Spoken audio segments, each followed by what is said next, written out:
سے خبریں آ رہی ہیں کہ وہ معافی بھی مانگیں گے, انڈیا سے بھی وہ معافی مانگیں گے, لال ٹوپی مطلب زاہد حامد, اور میڈیا میں بھی آگے کنفرنس کریں گے کہ جو ہے مجھے معاف کر دے, معافی کے طلبگار ہیں آپ. تو بندہ وہ کام ہی نہ کرے جس میں پھر آپ کو شرمندہ ہونا پڑے. ایک ایسا ملک جس کی نہیں یہ شرمندہ نہیں ہوتے, یہ شرمندہ نہیں ہوتے, یہ پیچھے سے پریشر آیا ہوگا کسی کا. تو پہ منتیں ہم انڈیا کی بہت کرتے ہیں, وہاں سے دوستی کر لو, اور جہاں پہ ہمیں ان کو کریڈٹ دینا چاہیے, ان کی تعریف کرنی چاہیے, تو اس پہ بھی ہم ان کو کہہ رہے ہیں کہ یہ تو ان کا ڈرامہ ہے, یہ ان کا جھوٹ ہے, اور یہ کمپیوٹر سے بنائی گئی تصاویر ہیں جو انہوں نے پوری دنیا کو دکھائی ہیں. تو ہمارے قول اور فعل میں بہت فرق دکھ رہا ہے پوری دنیا کو. ہماری جو وہ کہتے ہیں نا ڈبل سٹینڈرڈ دنیا کے سامنے ایکسپوز ہو چکا ہے. لال ٹوپی کہہ رہے ہیں کہ انڈیا نے جو ہے ساؤتھ پول پہ لینڈنگ نہیں کی ہے, یہ اینیمیٹڈ کلپس ہیں جو انہوں نے چلائے ہیں, اور یہ آرٹیفیشل انٹیلیجنس کا کمال ہے. کیا کہیں گے اس پہ؟ وہ ان کا بیان سن کے مجھے راہل گاندھی کا وہ بیان نظر آ گیا جب سرجیکل اسٹرائک کی تھی مودی نے بالا کوٹ میں, تو راہل گاندھی نے پارلیمنٹ میں کھڑے ہو کے کہا تھا ہمیں ثبوت دے. تو یہ اب کہہ رہا ہے کہ یہ اصل نہیں ہے, تو یہ اینیمیٹڈ ہے. تو بس ان کی عقل پر اور ان کی دانش پر جو ہے وہ انسان ماتم ہی کر سکتا ہے, اور میں کیا کہہ سکتا ہوں. صحیح آپ کہہ رہے ہیں. اور اس کے ساتھ انہوں نے ایک اور بہت بڑی ایجنسی کا نام جوڑا. انہوں نے کہا کہ اگر ان کا یہ مشن جو ہے ریئل ہوتا تو ناسا کی طرف سے کوئی کنفرمیشن نہ آتی. ابھی تک ناسا نے بھی کوئی ہاں نہ کا جواب نہیں دیا. ناسا نے ہاں, یہ کوئی رشتہ مانگنے گئے ہیں کہ ہاں نہ کا جواب آئے. وہ تو ناسا نے آلریڈی ان کو انڈیا کو کہا ہے کہ ہمارے ساتھ شیئر کریں جو بھی وہاں کی آپ کر رہے ہیں ایکسپیریمنٹس وغیرہ کر رہے ہیں, اور وہ بالکل آن بورڈ ہے. نا ساری دنیا کی اس وقت اسپیس ایجنسی جو ہے وہ اس وقت بھارت کے ساتھ ان ٹچ ہیں, اور سب مل کے ریسرچ کر رہے ہیں. بھارت تو کوئی ایسا ملک نہیں ہے جو اپنی چیزیں اپنے سینے سے لگا کے رکھتا ہے, وہ تو اپنی چیزیں تقسیم کرتا ہے, شیئر کرتا ہے دنیا کے ساتھ. تو وہ ہو رہا ہے, وہ کوئی ایسا یہ کوئی بڑی بات نہیں ہے کہ زاہد صاحب کہہ رہے ہیں تو ہم مان جائیں. بالکل صحیح کہہ رہے ہیں. اچھا یہ جو سارا سین سامنے آیا میڈیا کے, ڈاکٹر صاحب اس سے صاف واضح ہوتا ہے کہ جو ہمارا میڈیا ہے بھارت سے اتنی جیلسی کیوں رکھتا ہے. ایک مشن تھا بھارت کا مون مشن, 80 لاکھ سے زیادہ لوگوں نے اس کو جو ہے اسٹریم میں دیکھا. یوٹیوب کی لائیو اسٹریمنگ کا ریکارڈ ٹوٹا, آج تک اتنی لائیو اسٹریمنگ کبھی نہیں دیکھی گی. ہم اپنے ہمسایہ ملک کی بڑھتی ہوئی ترقی کو اپریشیٹ کرنے کی بجائے ان سے اتنا جیلس, اتنی کھار بازی کیوں ہے ہمارے من میں؟ دیکھیں یہ افسوس ہے کہ یہ نفرت کی بنیاد پہ قائم ہونے والا ملک ہے. ہندو سے نفرت, دوسرے سے نفرت کی بنیاد پہ کہ ہم اکٹھے نہیں رہ سکتے. شروع سے ہی جب آپ نے یہ مائنڈ سیٹ رکھا کہ ہم بالکل ہی الگ تھلگ قسم کے لوگ ہیں, ہم کسی کے ساتھ نہیں رہ سکتے کیونکہ ہم بڑے خاص ہیں, تو جب وہ جو غیر خاص ہیں وہ کوئی آپ سے بہتر کام کرتے ہیں تو پھر وہ آپ کی خاصیت کے دعوے کو کھوکھلا کر رہے ہوتے ہیں نا, تو وہ برداشت نہیں ہوتی بات. دیکھیں جو انتقام کی آگ میں جلتا ہے, میں آپ کو بتاؤں کہ میں نے پاکستان سے آزادی کی جو موومنٹ شروع کی ہے, میں نے اس میں انتقام کا عنصر شامل نہیں کیا, میں نے اس میں سائنٹیفک لاجک کا عنصر شامل کیا. کیونکہ انتقام ایک ایسی چیز ہے کہ اس میں انسان خود جل جاتا ہے, دوسرے کو کوئی نقصان نہیں ہوتا. میں آپ سے انتقام کی آگ میں جل رہا ہوں تو آپ کو کیا نقصان ہوگا اس سے میرے اپنا ہی جو اندر کا روح ہے وہ زخمی ہوگی, وہ سڑے گی, وہ جلے گی. میں ایک بدتمیز آدمی بن جاؤں گا, میں ہر بندے سے لڑوں گا, کیونکہ میرے اندر وہ انتقام کی آگ اور وہ نفرت جو ہے وہ میرے اندر کی پازیٹیوٹی کو ختم کر کے میرے ارد گرد ایک ایسا نیگیٹیوٹی کا حالہ بنا دے گی کہ میں کوئی ایسی بات نہیں کر سکوں گا سماج کے لیے یا اپنی کمیونٹی کے لیے جو پازیٹیو ہو. تو پاکستان جو ہے, انڈیا جو بھی کرتا ہے, پاکستان وہ چونکہ انتقام کی آگ میں جل رہا ہے, جیلس ہے, وہ بجائے یہ کہنے کے کہ وہ انڈیا سے درخواست کرتے ہیں کہ ہمارے بھی 4 سائنٹسٹ جو ہے وہ ہم انڈیا بھیجنا چاہتے ہیں تاکہ ان کو بھی آپ ٹرین کر کے بھیجیں. یہ پازیٹیوٹی ہے نا. اور پورے ملک میں آپ کہیں کہ بھائی برے صغیر میں اتنا بڑا واقعہ ہوا ہے تو ہر سال 23 اگست کو ہم جو ہے یوم خلا منائیں گے, یوم سائنس منائیں گے. تو آپ منا رہے ہیں یوم تحفظ تحریک ختم نبوت, آپ منا رہے ہیں یوم الاخوان آپ منا رہے ہیں، جماعت اسلامی کے دن آپ منا رہے ہیں 5 فروری یوم کشمیر. مطلب آپ کے یوم ہی سارے خلا میں معلق ہیں. تو آپ زمین پہ تو اترے نا پہلے، آپ تو کسی اور ہی دنیا میں پاکستان رہ رہا ہے نا.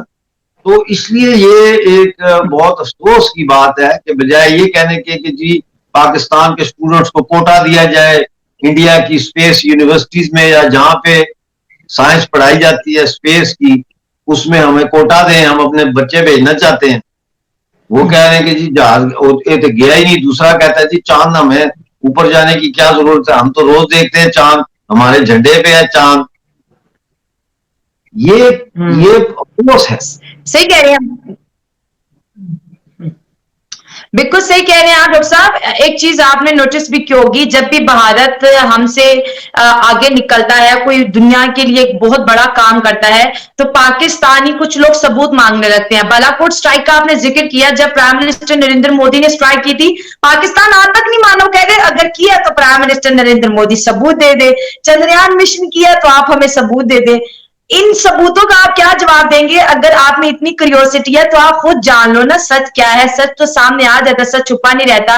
آج تک کسی پاکستانی کو یقین نہیں ہے کہ بالاکوٹ میں اسٹرائکس کی ہیں پرائم منسٹر نریندر. وہ بھی کہتے ہیں یہ بھی صرف بھارت نے نا اپنی واہ واہ مچانے کے لیے ایسا بولا. اگر انڈین فوجیں ہماری سرحدوں میں آتی تو کیا ہم سو رہے تھے؟ ہمیں پتہ نہ چلتا. نہیں تو جب اسامہ بن لادن کو مارنے کے لیے آئے امریکی تو اس وقت یہ جاگ رہے تھے کیا؟ میں اس وقت لاہور میں تھا، میں گیا ہوا تھا پاکستان. جب اسامہ بن لادن کو مارا تو سب کہتے تھے ڈاکٹر نے آ کے مارا، یہ بات سے کوئی سازش کر کے لایا یہ.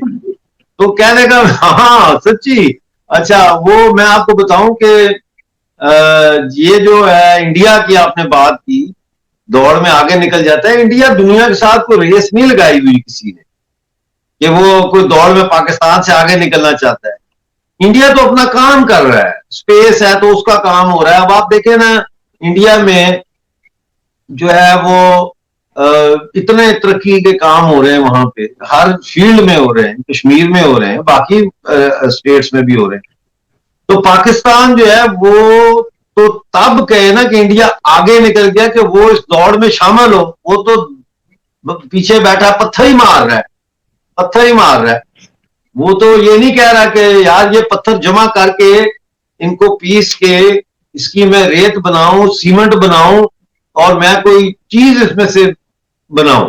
وہ تو پتھر کو پتھر زنی کر رہا ہے. اب اس میں دیکھیں پاکستان کا اس وقت جو حالت ہے، وہ ایک زمانہ تھا کہ پاکستان کے اندر ایسے لوگ موجود تھے جو واقعی میں شعبوں میں ترقی کے باعث بنے. صحافت میں بڑے بڑے نام تھے. مجھے یاد ہے کہ اسرار احمد صاحب ایک بہت نامور صحافی تھے جنہوں نے ضیاء الحق کی پہلے پریس کانفرنس میں کھڑے ہو کے ان کو کہا کہ یو آر اے یوزر پر، تم غاصب ہو. لیکن اس کو اسرار صاحب کو ہاتھ نہیں ڈال سکا ضیاء، اتنا طاقتور، کیونکہ وہ بڑے لوگ تھے. یہ منہاج برنا جن کے نام سے آج بھی P if you J Barna group آج بھی چل رہا ہے. پھر معراج محمد خان تھے ان کے بھائی. مطلب میں ان لوگوں کے سایوں میں پلا اور بڑا ہوا ہوں، یہ مجھے گود میں کھلایا کرتے تھے یہ لوگ. پھر اسی طرح سے احمد حسن الوی، اسی طرح سے بے شمار لوگ ہیں نا. آپ سائنس میں لے لیں، ادھر لے لیں ادھر لے لیں. وہ لوگ ضیاء الحق کے دور میں ان کو اتنا مارا گیا، ان کو اتنے زندگی ان پہ تنگ کی گئی کہ کچھ تو مر گئے، کچھ جیلوں میں سڑ کے مر گئے، کچھ ویسے مطلب ہے کوئی پریشر سے مر گئے، کچھ باہر چلے گئے. تو جب میں پاکستان سے آ رہا تھا تو ایئرپورٹ پہ میرا دوست مجھے ملنے آیا تو وہ مجھے گلے لگ کے رو رہا تھا. اور میں نے اس کو کہا، میں نے کہا یار کی کر رہے ہیں، کی کر رہے ہیں؟ کہتا ہے نہیں ڈاکٹر تم جا رہے ہیں آج راول پنڈی جڑا نا آج آج آج اسی غریب ہو گئے ہیں، آج ہم غریب ہو گئے ہیں. کیونکہ وہ مجھے، میں تو نہیں سمجھتا اپنے آپ کو، لیکن اس کے بقول وہ کہتا تھا کہ تو ایک تو بہت ٹیلنٹڈ ڈاکٹر ہے، پھر سماج کے لیے اتنے کیمپینز کرتا ہے، کام کرتا ہے، اتنا پڑھا لکھا ہے وغیرہ وغیرہ جو وہ کہہ سکتا تھا میری تعریف میں. وہ کہہ کے تو کہتا ہے کہ آج یہ جو شہر ہے یہ غریب ہو گیا. یہاں سے ایک شخص جا رہا ہے, یہ شہر فارغ ہے. تو میں تو اپنے آپ کو ایسا نہیں سمجھتا تھا, نہ آج نہ اس وقت, لیکن یہ آپ کو کہہ رہا ہوں نا کہ پھر یہ ملک غریب ہو گیا نا, پھر لوگ نکل گئے یہاں سے, ڈاکٹرز انجینئر تو چھوڑے, فلاسفرز نکل گئے, سائنٹسٹ نکل گئے. دوستو, پاکستانی لال ٹوپی کے نام سے کخیات زید حامد نے جب چندریان 3 کے بارے میں سوال اٹھایا تو اس کے بعد پورے وشو میں ان کی تھو تھو ہونے لگی, پاکستان کی تھو تھو ہونے لگی, اور پورا وشو یہ کہنے لگا کون ہے یہ ہوتیا جو اس طرح کی باتیں کر رہا ہے. اب جس طرح کا بوال انہوں نے اپنے دیش میں کیا ہے, اس کے بعد ان کے اوپر سے پریشر آ رہا ہے کہ کہیں نہ کہیں ان کو بھارت سے میڈیا کے سامنے آ کر معافی مانگنی چاہیے, اور مانگنی پڑے گی. اگر انہوں نے ایسا نہیں کیا تو ان کے ساتھ کچھ غلط ہو سکتا ہے. کیوں؟ کیونکہ ایک طرف پاکستانی آفیشلز نے بھارت کو بدھائی دی, انفیکٹ اسرو کو بدھائی دی. انہوں نے بھارت کے کسی بھی نیتا کا یا بھارت کا نام نہیں لیا ہے, انہوں نے صرف اسرو کو بدھائی دی کہ اچھا کیا جو کیا. وہ کہتے ہیں نا, دبے ہوئے دل سے بول دیا. بھائی بولنا تو ہے ہی ہے, کیونکہ پورا وشو ایک طرف سے اسرو کی تعریف کر رہا ہے, تو پاکستان پیچھے کہاں چھوٹنے والا ہے. اگر چھوٹ جاتا تو پھر تو بوال بھی ہو جاتا ہے نا. انمنے من سے وش کر دیا. یہ جو لال ٹوپی بول رہا تھا نا کہ یہ سب ویڈیو گیم سے لیے گئے ہیں, انہیں آرٹیفیشیل انٹیلیجنس اور کمپیوٹر گرافک کے دوارا بنایا گیا ہے, تو پاکستانی سینا کے اس اندھ بھکت نے جب اس طرح کی باتیں چندریان 3 کے بارے میں کی ہے تو کہیں نہ کہیں پورے وشو میں پاکستان کی تھو تھو ہی. اس کے ساتھ ساتھ بھارت میں پاکستان کے پورو اچایکت عبد الباسط کے ساتھ میں جب بات چیت میں یہ چیز کہی تو باسط صاحب بھی مسکرا رہے تھے.